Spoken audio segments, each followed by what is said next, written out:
mismo castigo lo acabó de endurecer. De nuevo tenemos el mismo panorama.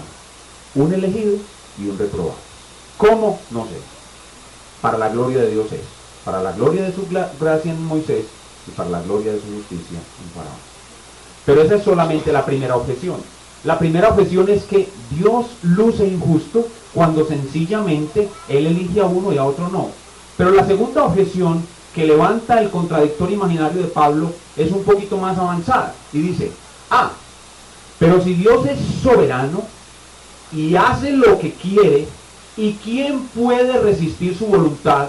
Entonces Él nos maneja como marionetas y nosotros hacemos lo que Él quiere. Entonces, ¿cómo nos inculpa de pecado si nosotros hacemos exactamente lo que Él quiere? Y bueno, si ustedes ya han estudiado algo de la confesión de fe que están estudiando con el pastor Jaime, que luego yo espero volver acá para enseñar, y otros hermanos de nuestra iglesia vendrán para enseñar, haciendo un paréntesis, eso se explica de una manera, es el misterio de la soberanía de Dios y la responsabilidad del hombre, pero ese no es el punto. Aquí Pablo no está explicando eso, soy yo el que estoy metiendo un paréntesis. A Pablo no le interesa explicarle a nadie nada. ¿Por qué? Porque ¿qué dije al principio? Que Dios no da cuenta de ninguna de sus razones.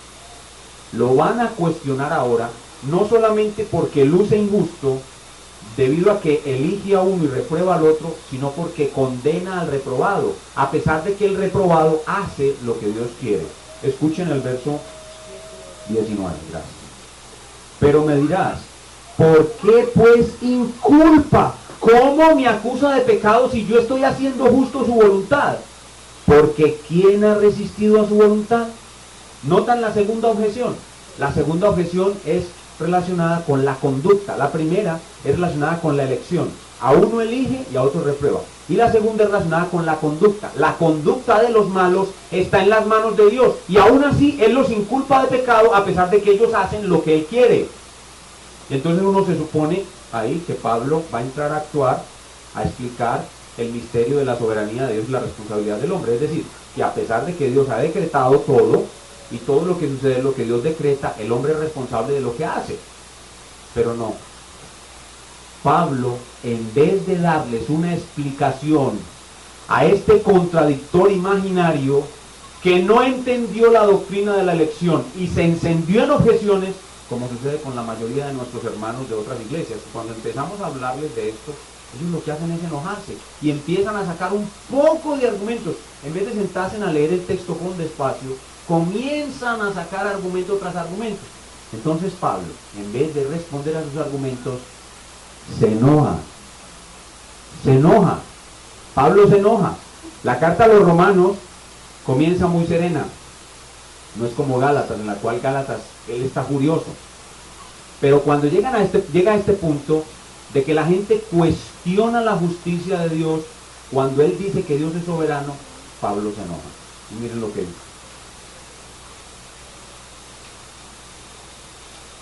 Mas antes, oh hombre, ¿quién eres tú para que alterques con Dios? Dirá el vaso de barro al que lo formó, ¿por qué me has hecho así? ¿O no tiene potestad el alfarero? Usa un símil con el alfarero. Sobre el barro, para hacer de la misma masa un vaso para honra y otro para deshonra. Y ahora noten que está furioso y dice, ¿y qué? ¿Y qué? Es como si se lo estuviera gritando en la cara. ¿Y qué? ¿Sí pueden verlo? ¿Y qué si Dios, queriendo mostrar su ira y hacer notorio su poder, soportó con mucha paciencia los vasos de ira preparados desde antes de la fundación del mundo, predestinados para destrucción y para hacer notorias las riquezas de su gloria? Las mostró para con los vasos de misericordia también predestinados que Él preparó de antemano para gloria, a los cuales también ha llamado, esto es, a nosotros los judíos creyentes, no solo de los judíos, sino también de los gentiles.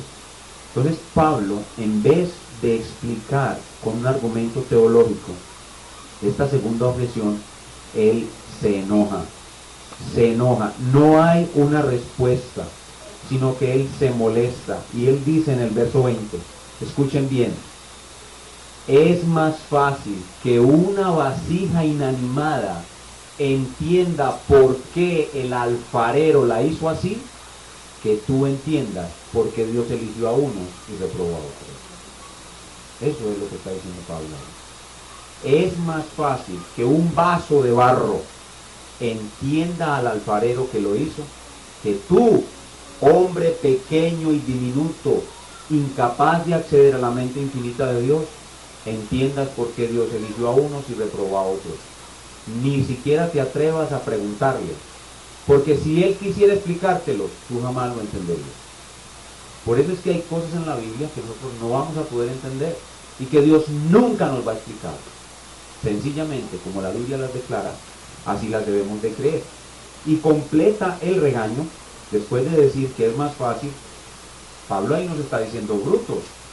Después de decirnos brutos, incapaces de entender que somos como vasijas de barro, y enseguida completa su regaño con un pasaje donde él habla que el alfarero hizo un vaso para honra y otro vaso para deshonra de una misma masa. Y este pasaje, Romanos 9, del 21 al 24, yo les garantizo que ese pasaje no se ha predicado ni una sola vez en todos los años que lleva la Iglesia Evangélica en Monterrey. Este pasaje no se ha predicado aquí, en esta ciudad, ni una sola vez. Yo creo, Pastor Jaime, que usted va a ser el primero que lo predique cuando el Señor se lo ponga a predicar. Ese pasaje nadie lo predica. Primero porque no les gusta. Miren, los pastores, si tuvieran unas tijeras santas, cogían las tijeras santas y cortaban este pasaje santo y lo echaban en un basurero santo para que nadie lo volviera a leer. Porque es un pasaje fastidioso. ¿Por qué? Porque claramente dice que Dios es soberano, que Dios elige a unos para salvación y a otros los reprueba. ¿Qué es lo que dice esa porción? El alfarero toma la masa de barro. La humanidad entera es como una masa inmunda en las manos de Dios. La humanidad entera es una masa inmunda en las manos de Dios. Y Dios de esa masa toma una porción de la bola, la limpia en la sangre de su Hijo y crea una vasija preciosa que Él se va a deleitar en contemplar toda la eternidad. Y esa vasija preciosa somos ustedes y yo. Y el resto de la masa que huele a caño picho, la echa al infierno, para alabanza de la gloria de su justicia. ¿Por qué Dios lo ha hecho así? Hermanos, yo no sé. Yo no sé y ustedes tampoco lo van a saber nunca. Pero eso es lo que enseñan las Escrituras. Y otra cosa diferente a esto, no es el Evangelio, no es la verdad. Y alguien tiene que atreverse en este tiempo a predicar estas cosas. Y doy gracias al Altísimo que me ha tocado a mí y a otros muchos que como yo predicamos las doctrinas de la gracia por todo el mundo. Porque este es el verdadero evangelio de la gracia de Dios, el que muestra a un Dios soberano que elige para salvación. De esta manera, hemos visto lo que está en el texto con relación a los beneficios de la elección, el caso de Israel en la elección y las objeciones de la elección. No quiero cerrar sin hablarles de la objeción que más se encuentra en la calle cuando uno habla a otros cristianos de que Dios elige. Cuando tú le hablas a otro cristiano de que tú estás asistiendo a una iglesia donde se cree en la doctrina de la elección. De paso quiero comentarles, por ejemplo, que en Medellín hay un pastor que se llama Oscar Gómez, que perteneció toda su vida a una iglesia que se llama Asambleas de los Hermanos. Y él, estudiando con nosotros en el seminario MIL, se convenció de la doctrina de la elección y lo echaron literalmente de su iglesia y en este momento está aguantando hambre. Nuestra iglesia le está proveyendo el alimento cada 15 días para él y su familia. Lo echaron de su iglesia porque dijo que creía que Dios elige.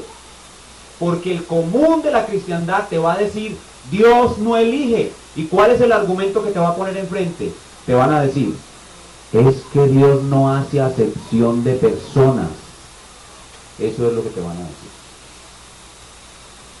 Pero si esos hermanos, y yo te invito a que invites a